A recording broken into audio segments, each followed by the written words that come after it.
Kansas City has less than 48 hours until the big game, with history on the line. For Patrick Mahomes, a win in Super Bowl 59 would secure his fourth title and 3 consecutive rings, the first ever in NFL history.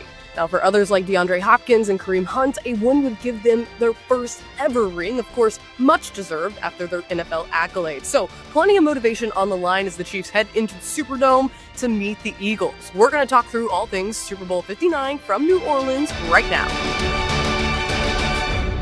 What is up, Chiefs Kingdom? Happy Friday. I'm Hayley Lewis, and this is Chiefs News Daily. We are down here in New Orleans. It has been a very, very long and busy week leading up to Super Bowl 59, of course, going on here at the Caesars Superdome, which is just a little bit away from where I'm speaking from. So I'm right above Radio Row, so all the chaos is going on downstairs, and I kind of had to sneak away to be quiet enough to talk to you guys. But very exciting week, like I said, as they get ready to hit the field on Sunday. As always, before we get this episode rolling, we ask that you like and subscribe right here on the KCSN YouTube channel, and let's get going. So today was the first day that we actually didn't get to speak with the team. So yesterday, on Thursday, was the last day of team media availability. So today, the team actually did go out and practice. It was more of a light practice. Of course, tomorrow is only going to be a walkthrough on Saturday, and then of course it is game time, 5:30 p.m. Central.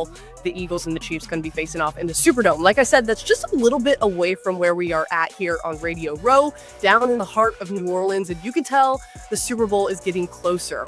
More and more fans are starting to pour in. When we got here on Monday, not so much. It was a little, media members and a few fans scattered here and there. As I was walking to Radio Row in all red, the amount of people that said "Go Chiefs" or "Happy Red Friday" was crazy to see all of it. So a lot of fans are down here getting ready to go. So let's get back to the point of this, which is talking about what practice looked like today, what it's going to look like tomorrow as they, of course, get ready for game day. Coach Reid talked a little bit about it Thursday. So yesterday at media availability, he talked through how they're going to address practice, and then, of course, we'll get to that injury report. Polish things up here this week. Still working hard, but we're going to polish things up from last week. And it'll be a normal late season Thursday today. So like Coach Reid was saying, it's going to be a very light day of practice, then just a little bit of a walkthrough on Saturday before they get ready for the game on Sunday. So let's go ahead and pull up the injury report. It is not our typical Fast Friday where we get to hear from head coach Andy Reid, but we do get those typical game day designations on Friday for the Kansas City Chiefs. Only one name is popping up, and it is going to be wide receiver Sky Moore. He is doubtful for the game on Sunday. Now, this isn't a shock to anyone.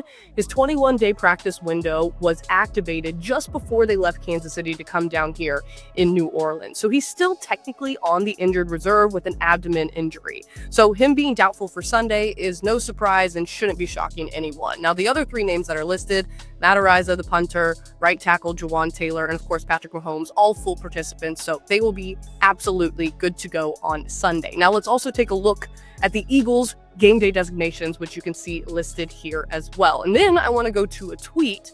This is from Matt Derrick with Chiefs Digest. He says, the tail end of the convoy of buses returning the Chiefs from their Friday practice at Tulane back to their hotel. 4 buses, a few black Suburbans, and a bunch of motorcycle cops. Guys, it has been a very heavy police presence down here in New Orleans all week. He did also say, I miss catching Andy Reid on video in front seat of the lead bus. So it looks like the Chiefs are safe, got done with their practice, and now just have a little bit of that walkthrough before they get ready for game day on Sunday. So we're going to go back to the podium here real quickly to hear from head coach Andy Reid. All week, we've been hearing him singing the praises of Patrick Mahomes, but he also talked about a few other quarterbacks who have poured into him and made him the type of player that he is. Now, in Kansas City, we all know that we give credit to Alex Smith, but there's also a guy who recently left Kansas City who was Chad Henne, the backup quarterback for a couple of years for the Chiefs, and poured a lot into Patrick Mahomes as he was going through those back-to-back Super Bowls. And then, of course, Carson Wentz, who now came in to be the backup, has also had a great attitude like Coach Reid hinted. He's a great quarterback, and he should be a starting quarterback somewhere in the league. A pleasure to have been around, great leadership ability. I thought he was great for Patrick, just to have a sounding board. And then when he got in the game, everybody had confidence in him. So he came in some tough situations, and we didn't feel we had to change a whole lot of things when he stepped in. So it was great. I mean, great kid. As far as Wentz goes, I basically say the same things there. He just hasn't had that opportunity necessarily to step in with the ones yet. But he's a great kid, works hard. I joke to him about his size. He's a huge kid. And if he can't play quarterback, throw him in a tight end. So obviously we all know that Patrick Mahomes is a great talent, but it does take a village, right? So there have been a lot of people who have continued to pour into him, making him into the quarterback that he is. Yesterday, you heard a soundbite from him saying that he has a lot of motivation going into this game. Yes, it is his third consecutive Super Bowl. Some people might think you get a little bit complicit, but he says he's going out there and trying to get rings for the guys on his team who have not gotten rings, like I mentioned in the intro, DeAndre Hopkins and Kareem Hunt. We're going to go to the other side of the ball now. We're going to look at the defensive side of things. I spoke with Nick Bolton earlier. Yesterday, he told me a little bit about how Kansas City's defense is getting ready to go against the Eagles. Yeah, man, I think I just kind of create the spacing for them in terms of the run game. A lot of these guys are doing their quarterbacks, either taking the run of the ball, whatever, they see man coverage, or maybe they're running the ball in the perimeter, where you can swing, counter, or something like that. And Villain kind of getting tackles, and they create four down spacing for him beside the tackles. He finds the vertical seams, man, and he just gets downhill. All right, so obviously we have all seen what Jalen Hurts can do with his legs, but the new guy on the block, Saquon Barkley, has been able to continue running all over defenses throughout the league. So we'll see how Kansas City's run defense does against him on Sunday. Moving on to a few of the more little lighthearted bites that we got. Yesterday, I went and spoke with Jalen Watson. So Jalen Watson was injured early on in the season, and of course coming back, being a huge part of that secondary for Kansas City, playing across the field, the quarterback position from Trent McDuffie. So earlier this week on opening night, when all the chaos is happening, I spoke with Joshua Williams, one of his teammates, and I asked him who he thought should star on a reality TV show. He quickly said Jalen Watson's name, and quickly said, because he's that drama guy. He's kind of a dramatic kind of guy. So listen to this soundbite of Joshua talking about Jalen, and then of course Jalen giving his thoughts on Joshua's answer. Reality TV show, probably somebody really dramatic. I can see Jalen Watson easy. He's a drama guy. He could definitely be on a TV show. Everyone on the team knows Josh is a character. He think he's a comedian. That's why he said my name to try to be funny. As far as drama, I don't be in any drama. But actually, I might be in one of those TV shows this summer. Yeah. Can you give us a No, I can't. Okay, so to be determined. Yeah.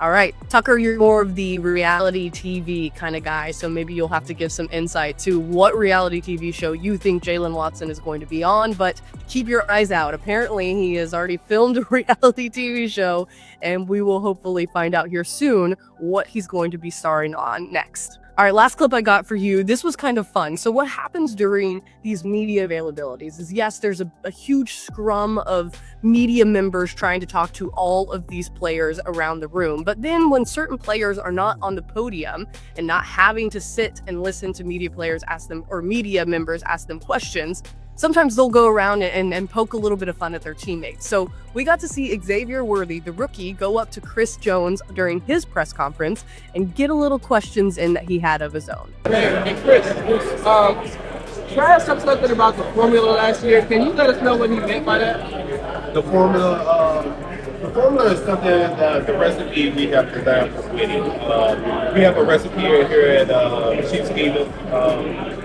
That was game plan by Andy Reid, and it's a formula we stick to in getting through things, whether it's adversity, whether it's challenges, whether it's just winning a game. We always have a formula. It's always a blueprint on how to be successful. And for us as leaders, it's about applying that day in and day out, especially with the younger guys, and ensuring that everyone is following the formula. One more question. I hear a lot about the culture. How are you guys thinking close on this journey this whole week? Just taking it in, it's a surreal moment for me. Even though this is my 5th time, I don't think this ever gets old. Seeing you guys at this time of the year, and being part of this team, and for me, it's my 9th year going in, and it's pretty amazing. We've got a lot of unselfish guys. We got a lot of high character guys, individuals, and we got a lot of good locker room individuals, man. And to be able to come here every day and work with these guys for me is super special. Especially I'm getting older, you know what I mean? So to come to work and not even feel like it's work, it's been a heck of a journey for me. Thank you, Chris. Thanks, Chris. That is it from New Orleans, guys. This is the last report I'm going to have for you guys until, of course, post-game. We'll be talking again on Monday when we wrap up things here during the Super Bowl in New Orleans. So a lot of exciting things going on as we get rolling here. Game day is just what? T-minus 48 hours away. Radio Row is kind of wrapping all up. Everyone down there is taking down their banners and putting everything up because the media is pretty much done until we hit post-game. So a lot of exciting things coming. As always, we'll be back again with you guys on Monday. In the meantime, make sure that you like and subscribe right here on the KCSN YouTube channel. Go Chiefs! Hope you enjoy watching the Super Bowl 59 going down between the Eagles and the Chiefs here in New Orleans. I'm signing off. We'll see you guys on Monday.